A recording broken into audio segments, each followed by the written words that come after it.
கண்ணா, இன்னைக்கு நம்ம கிளாஸ்ல வந்து ஒன் மெனி பார்க்க போறோம். தமிழ்ல வந்து ஒருமை பன்மை பார்த்துக்கோ இல்லையா? ஒன்றே ஒன்று மட்டும் இருந்துச்சுன்னா அது ஒருமை, ஒன்றுக்கு மேற்பட்டு இருந்துச்சுன்னா அது பன்மை.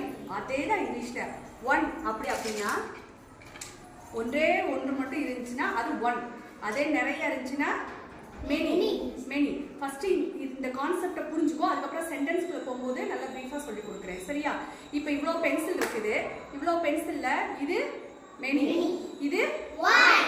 சரி, இப்போ பாருங்க பென்னு, இப்போ இது ஒன், இது மெனி. இப்போ இவ்வளோ பாக்ஸ் இருக்குது, சரியா? இது மெனி, இது ஒன். இதை நீ நல்லா தெரிஞ்சுக்கணும். ஒன்றே ஒன்று இருந்துச்சுன்னா ஒன். இப்போ புக்ஸ் இருக்குது, இது ஒன் புக், இது மெனி புக்ஸ்.